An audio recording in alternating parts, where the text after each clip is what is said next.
So what sort of weight do you feel has been lifted from your body and soul since January 20th? So many of them.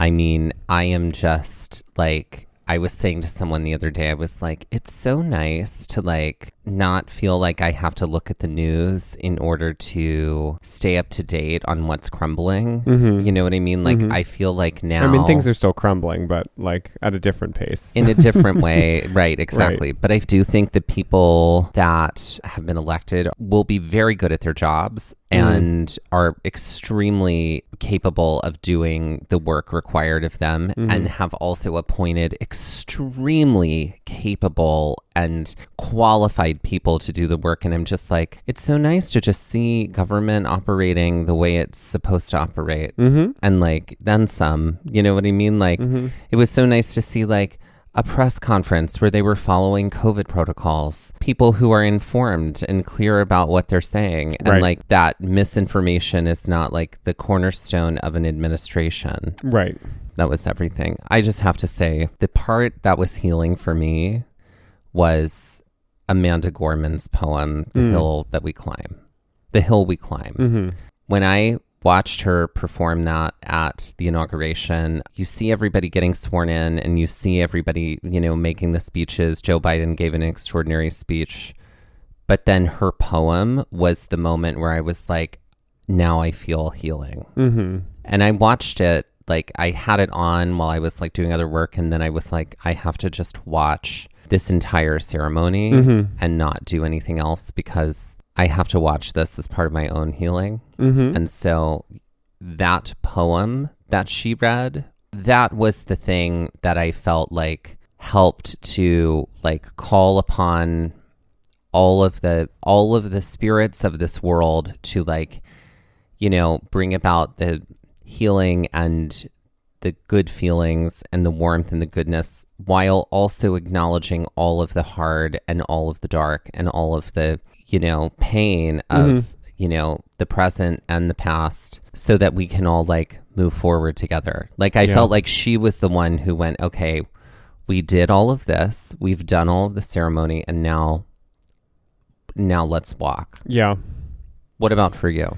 Yeah, it just feels like the abject terror of every day has sort of subsided. There does feel like there is sort of a calmness that I don't think I had felt in a long time. I definitely feel like that doesn't need to be, and nor should it be, complacency, because there's no place for that, because clearly in the death rattles of the previous administration, there was a violent insurrection against the country, and that should never be forgotten. And that should galvanize people to work to better educate people, to better connect with people, and to really try to communicate better. At the same time, knowing that that's not always going to be the solution to the problem. There also obviously needs to be a better assumption and association with what domestic terrorism is and how that operates in this country. And we need to kind of really take a hard look at what needs to change in the country as a whole. But I do feel like that, I think, shook a lot of people out of their complacency.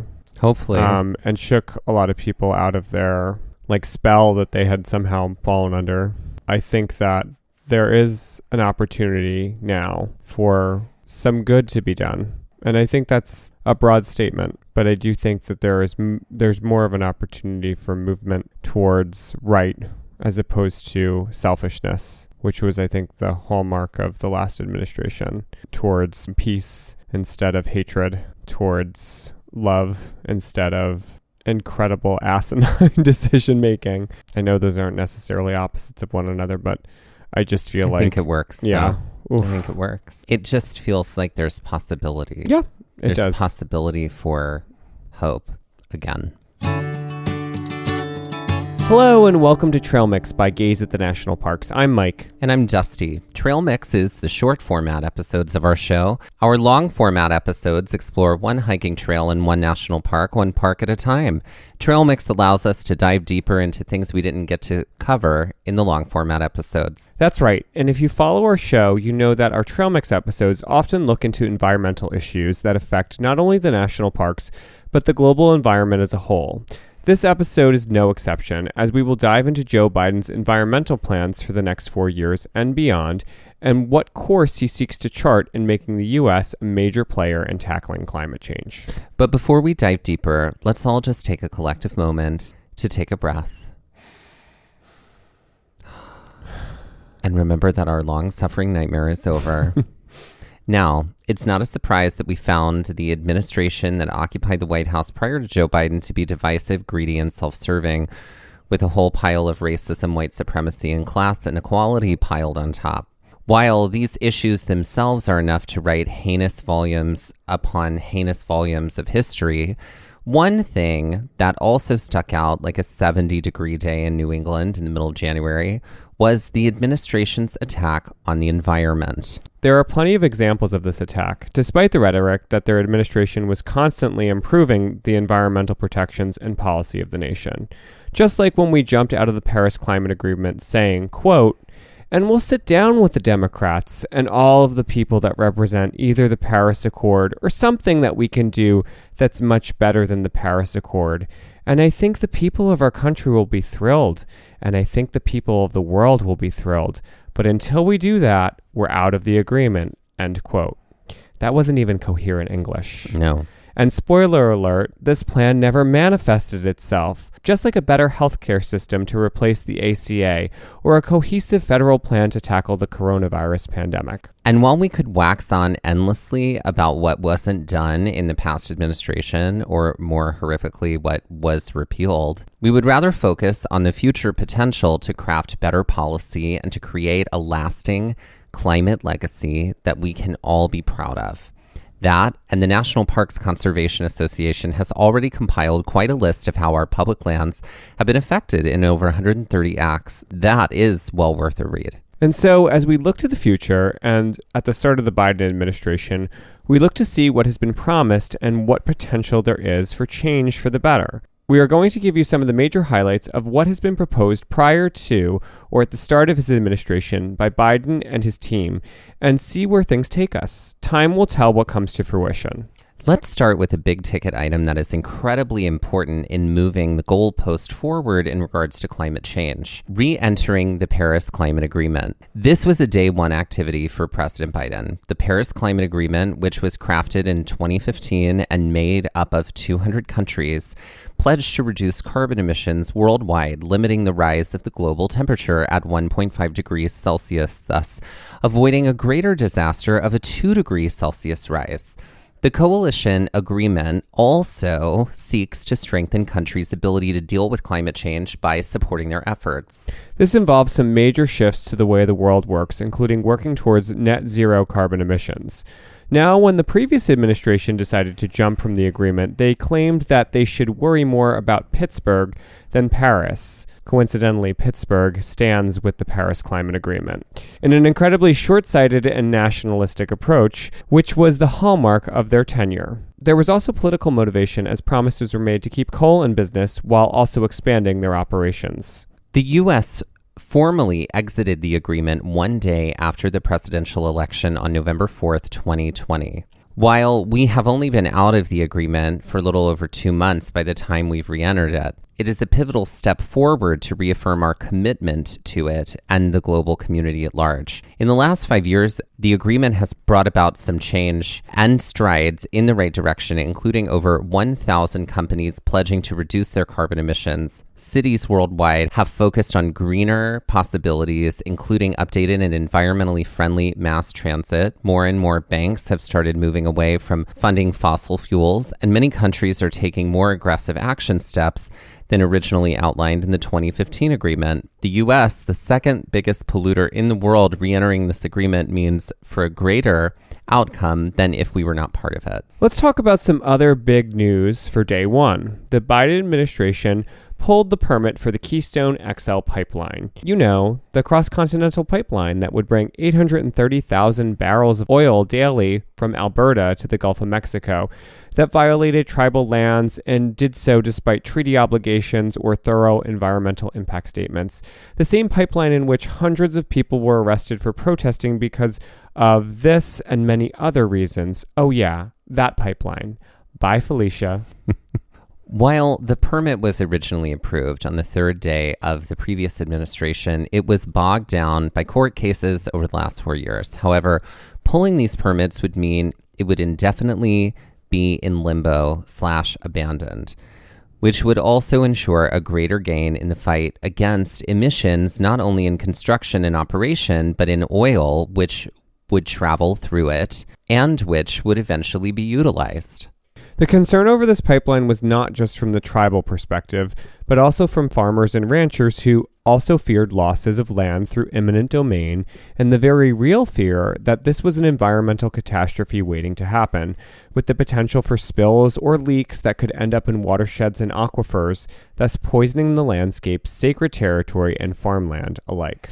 These are high-profile changes and adjustments from the previous administration, and a flurry of more reinstated policies, which were rolled back, are likely to be prominent in the initial course of the administration. But that alone will not propel the U.S. to where it should be in the fight on climate change. Much of the initial work will be to regain ground and to build back organizations like the EPA, which was effectively neutered under the last administration. There also may be executive action which requires every federal agency and office to address climate change and work to include climate change in all of their policy decisions. While Biden may not be following letter by letter to the proposed Green New Deal, it is clear that along with meaningful and level-headed action on COVID, the environment is a major priority. This couldn't be clearer than looking at Joe Biden's plan for climate change on his website, or learning more about the people he has tapped for his cabinet positions. Biden's plan states that the Green New Deal is the, quote, crucial framework for meeting the climate challenges we face. It powerfully captures two basic truths, which are at the core of his plan. One, the United States urgently needs to embrace greater ambition on an epic scale to meet the scope of this challenge. And two, our environment and our economy are completely and totally connected, end quote. His plan goes on to outline some important points, including ensuring the U.S. achieves 100% clean energy economy and reaches net zero emissions no later than 2050. This is a proposed $2 trillion plan. While much of President Biden's initial climate reversal of rescinding policies can be done through executive action, a plan like this will certainly involve Congress, as they hold the purse strings. While the Democrats do hold the Senate and the House, there will most likely need to be some compromise struck in order to ensure this passage. Whether that is within the Democratic Party or across the aisle, you can guarantee that this important battle will be hard fought. John Kerry, Biden's pick for climate czar, will undoubtedly have a hand in working on this plan, as well as smoothing out some of the global politics of the last few years. As former Secretary of State, this part of the role will be familiar to Kerry. He will also have a seat on the Security Council, which is a major step and something that underscores not only Biden's trust in Kerry, but the importance of this mantle he takes up. His plan also states that he seeks to build a stronger, more resilient nation. Much of this goal underscores the importance of infrastructure and working toward not only updates for the good of the country, but for the good of the environment. This infrastructure must also face the challenges of changing environment. Pete Buttigieg, Biden's pick for transportation secretary, will have his work cut out for him. Part of his plan will include implementing new environmentally clean public transportation, expanding cycling paths within cities, and ushering in new railroad revolution, creating high-speed lines across the western states. This will certainly be a step in a more progressive direction, as infrastructure was a centerpiece of the previous administration, but never seemed to manifest. Just like that replacement plan for the ACA. He also plans to rally the rest of the world to meet the threat of climate change. In some ways, this goal feels lofty, especially since we have been both absent and actively working against climate change for the last 4 years, or rather, our twice impeached president was. It will take the work of climate czar John Kerry and Secretary of State Antony Blinken to push this vision. Both Kerry and Blinken will need to work to reintroduce the U.S. to the world stage after an America First agenda.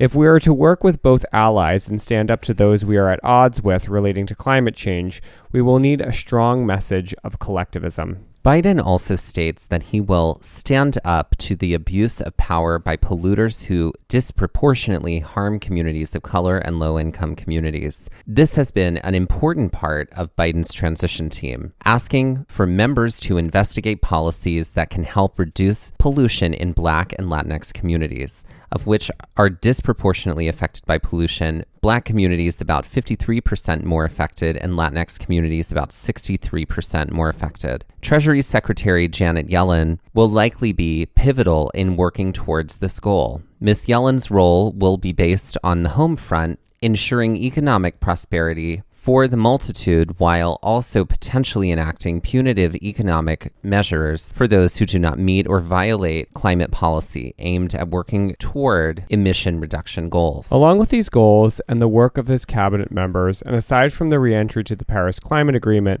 and repeal of the permits for the Keystone XL pipeline, President Biden plans to do the following early on, if not on day one: requiring aggressive methane pollution limits for new and existing oil and gas operations. Using the federal government procurement system, which spends $500 billion every year to drive towards 100% clean energy and zero-emission vehicles. Ensuring that all U.S. government installations, buildings, and facilities are more efficient and climate-ready, harnessing the purchasing power and supply chains to drive innovation. Reducing greenhouse gas emissions from transportation, the fastest growing source of U.S. climate pollution, by preserving and implementing the existing Clean Air Act and developing rigorous new fuel economy standards aimed at ensuring 100% of new sales for light and medium-duty vehicles will be electrified, and annual improvements for heavy-duty vehicles. Doubling down on the liquid fuels of the future, which make agriculture a key part of the solution to climate change. Advanced biofuels are now closer than ever as we begin to build the first plants for biofuels, creating jobs and new solutions to reduce emissions in planes, ocean-going vessels, and more. Saving consumers money and reduce emissions through new aggressive appliance and building efficiency standards. Committing that every federal infrastructure investment should reduce climate pollution and require any federal permitting decisions to consider the effects of greenhouse gas emissions and climate change. Requiring public companies to disclose climate risks and the greenhouse gas emissions in their operations and supply chains. Protecting biodiversity, slowing extinction rates, and helping leverage national climate solutions by conserving 30% of America's lands and waters by 2030. Protecting America's natural treasures by permanently protecting the Arctic National Wildlife Refuge and other areas impacted by President Trump's attack on federal lands and waters, establishing national parks and monuments that reflect America's natural heritage, banning new oil and gas permitting on public lands and waters, modifying royalties to account for climate costs, and establishing targeted programs to enhance reforestation and develop renewables on federal lands and waters with the goal of doubling offshore wind by 2030. All of this information comes directly from Joe Biden's website. While not everything can be fixed on the first day, the first week, or the first year, the fact that there is such a strong commitment to facing climate change square on and working toward a zero-emission U.S. is a step in the right direction. While the goals of the presidents can often be big when it comes to climate change, we need to think big and prepare for the hard work ahead.